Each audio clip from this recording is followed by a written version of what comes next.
Hello friends, कैसे आप सभी। आई होप आप सब अच्छे होंगे, मस्त होंगे, स्वस्थ होंगे। Welcome to my new class. और आज का जो हमारा क्लास है, आज का जो हमारा टॉपिक है वो है वर्णमाला पे। और आज हम लोग वर्णमाला के बारे में जानकारियां हासिल करेंगे, वर्ण के बारे में जानेंगे, वर्ण के ऊपर हम लोग विचार करेंगे, विचार विमर्श करेंगे। हम लोग जानेंगे कि वर्ण क्या होता है, कैसे वर्ण को हम पहचाने, कैसे हम अक्षर को पहचाने, कैसे हम वर्णमाला के बारे में जानकारियां हासिल करें, इन सब के बारे में जानकारियां हासिल करेंगे। और क्लास और आज का जो हमारा क्लास है वो है वर्णमाला के ऊपर। और आज हम लोग वर्ण वर्ण के बारे में जानेंगे, वर्णमाला के बारे में जानेंगे।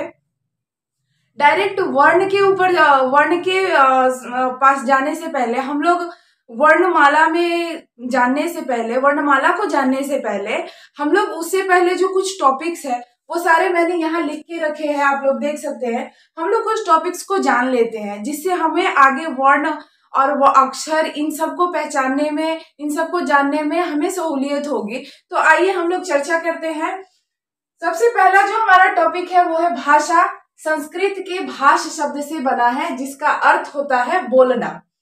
भाषा जो है वो संस्कृत के भाष शब्द से निकला है। भाषा जो है संस्कृत के भाष शब्द से निकला है जिसका अर्थ होता है बोलना। जिसका अर्थ क्या होता है? बोलना। भाषा की सार्थक इकाई, भाषा की सार्थक इकाई, यहाँ मैंने सार्थक लिखा है इसलिए क्योंकि भाषा की सार्थक इकाई क्या है? वाक्य है। भाषा की सार्थक इकाई वाक्य है। सार्थक इसलिए क्योंकि वाक्य उसी को माना जाएगा जिसका कोई ना कोई अर्थ हो, जिसका कोई ना कोई अर्थ हो वही भाषा का रूप ले सकता है। भाषा की सार्थक इकाई क्या है?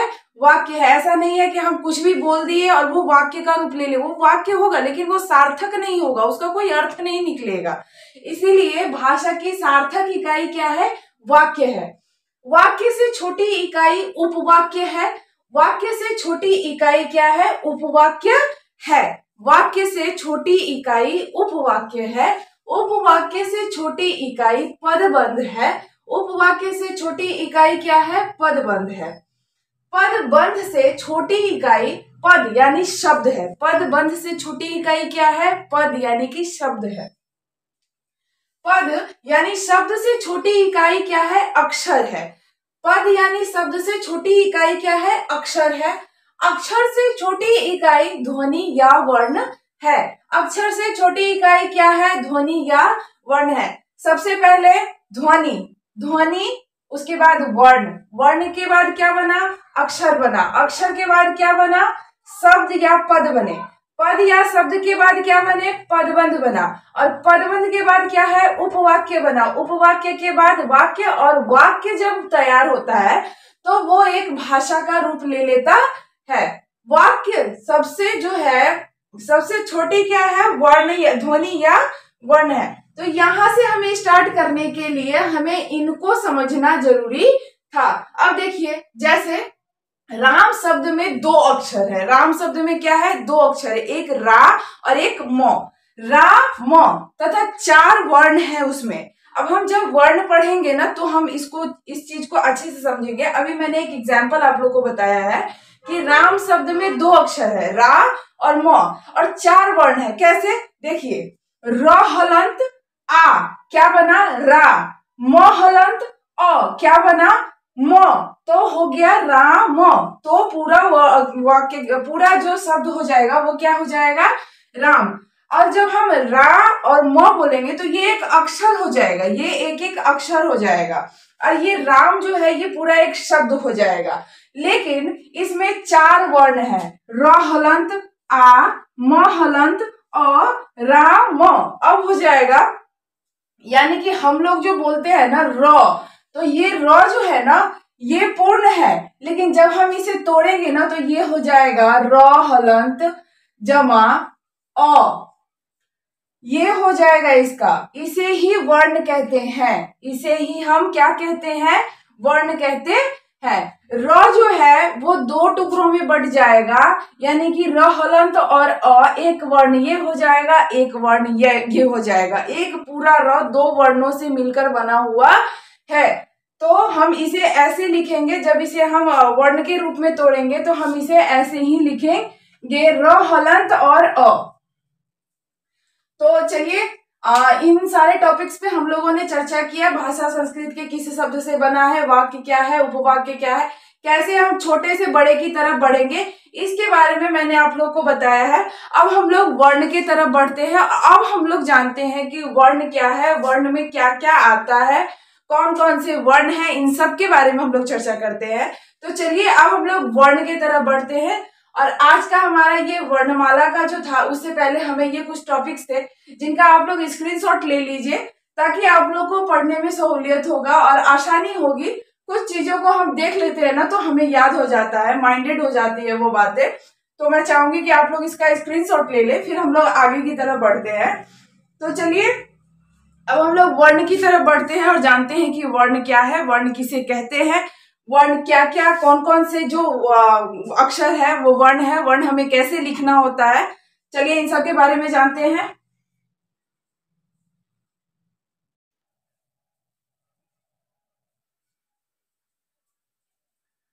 तो चलिए फ्रेंड्स, अब हम लोग वर्णमाला और वर्ण के बारे में जानते हैं कि वर्णमाला क्या है, वर्ण क्या है। तो मैंने हेडिंग जो है वो लिख रखा है, वर्णमाला या वर्ण विचार।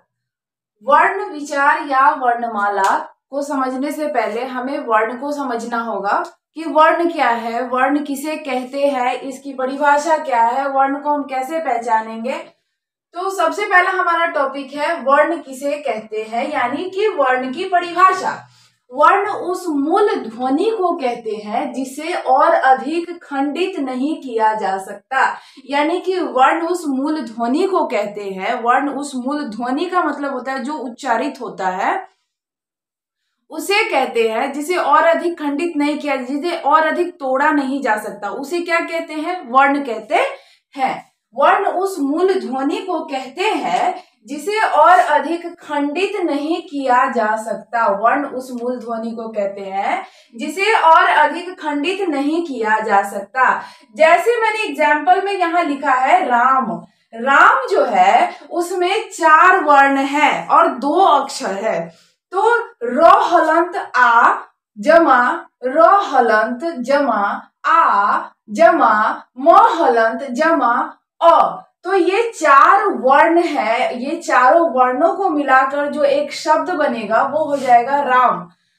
और राम जो है उनको इन चारों वर्णों में हम लोग खंडित कर सकते हैं, इससे अधिक इसे हम खंडित नहीं कर सकते। इसीलिए वर्ण उस मूल ध्वनि को कहते हैं जिसे और अधिक खंडित नहीं किया जा सकता।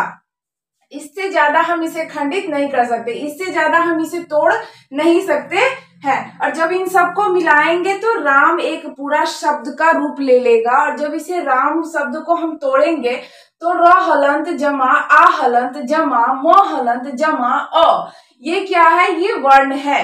ये चारों वर्ण है। राम शब्द में 4 वर्ण है और इसे हम इससे अधिक नहीं तोड़ सकते, इसीलिए इसे क्या कहते हैं, वर्ण कहते हैं। अब जानते हैं हम लोग ध्वनि वर्ण का उच्चरित यानी कि कथित रूप है और वर्ण ध्वनि का लिखित रूप है। वर्ण जब हम लिखेंगे तो वो वर्ण का रूप ले लेगा, जब हम बोलेंगे उच्चारित करेंगे तो वो क्या हो जाएगी, ध्वनि हो जाएगी। तो ध्वनि वर्ण का क्या है, उच्चारित रूप है, यानी कि उच्चारित रूप है। बोलने वाला जो रूप होता है, जो हम उच्चारण करते हैं, वो ध्वनि है। और जब हम उसे लिख देते हैं तो वो एक वर्ण का रूप ले लेता है। आइए अब हम जानते हैं वर्णमाला के बारे में कि वर्णमाला क्या है, वर्णमाला किसे कहते हैं। वर्णों के व्यवस्थित समूह को क्या कहते हैं, वर्णमाला कहते हैं। ये हम सभी जानते हैं कि वर्णों के व्यवस्थित समूह को वर्णमाला कहते हैं। वर्णों के व्यवस्थित समूह को क्या कहते हैं, वर्णमाला कहते हैं। जैसे क ख ग घ, ये सब क्या है, ये सब वर्ण है और एक व्यवस्थित समूह में है, इसलिए इसे क्या कहते हैं, वर्णमाला कहते हैं। वर्णों की गणना 2 आधार पर की जाती है। वर्णों की गणना कितने आधार पर की जाती है, 2 आधार पर। पहला जो हो जाएगा वो हो जाएगा उच्चारण के आधार पर, दूसरा हो जाएगा लेखन के आधार पर। लेकिन हम जब वर्णमाला को पढ़ते हैं तो हमें ज्यादा सहूलियत उच्चारण के माध्यम से जो वर्णमाला होती है वो पढ़ने में हम उच्चारण के आधार पर जो वर्णमाला को पढ़ते हैं उसे ज्यादा उपयुक्त माना जाता है और हम सभी उसी को पढ़ते हैं और मैं भी उसी को बताऊंगी आप लोगों को। क्योंकि वर्णों की गणना कितने आधार पर की जाती है? 2 आधार पर, एक उच्चारण के आधार पर और दूसरा लेखन के आधार पर। उच्चारण के आधार पर और लेखन के आधार पर अब हम लोग जानते हैं वर्णों की गणना, वर्णमाला की गणना, वर्णमाला में क्या क्या हमें पढ़ना है इसके बारे में हम लोग जानते हैं। वर्ण किसे कहते हैं? वर्ण उस मूल ध्वनि को कहते हैं जिसे और अधिक तोड़ा नहीं जा सकता, जिसे और अधिक खंडित नहीं किया जा सकता, उसे क्या कहते हैं? वर्ण कहते हैं। ध्वनि वर्ण का उच्चारित यानी कि कथित रूप है, यानी कि बोलने वाला रूप है ध्वनि, और जब हम उसे लिख देंगे तो वो एक वर्ण का रूप ले लेगा। वर्णमाला, वर्णों के व्यवस्थित समूह को क्या कहते हैं? वर्णमाला कहते हैं। वर्णों के व्यवस्थित समूह को हम वर्णमाला कहते हैं। जैसे क, ख, ग, घ इत्यादि जो हो जाएंगे तो वो क्या हो जाएंगे? वर्णमाला का रूप ले लेगा, क्योंकि वो एक व्यवस्थित समूह में लगाया गया है।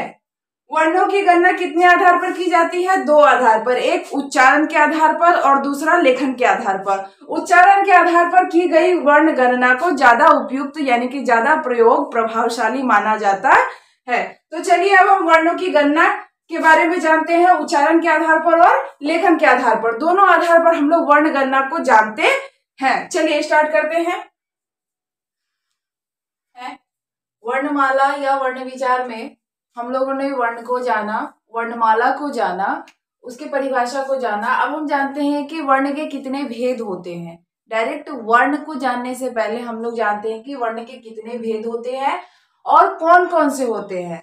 तो हम जानते हैं वर्णों के 2 भेद होते हैं। वर्णों के कितने भेद होते हैं? 2 भेद होते हैं, एक स्वर वर्ण और दूसरा व्यंजन वर्ण।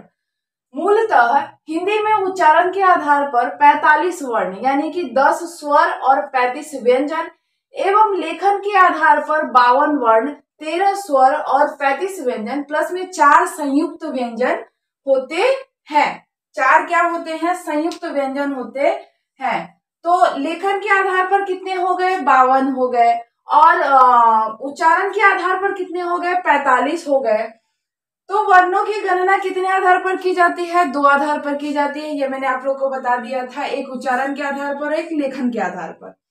उच्चारण के आधार पर की गई वर्ण गणना को ज्यादा उपयुक्त माना जाता है, इसीलिए क्योंकि इसमें कम वर्ण है और इसमें बहुत सारे ऐसे वर्ण हैं जो कि बहुत अलग अलग तरीके से प्रयोग में आते हैं। तो इसीलिए इस वर्ण को, इस उच्चारण के आधार पर जो 45 वर्ण है उसे ज्यादा उपयुक्त माना जाता है।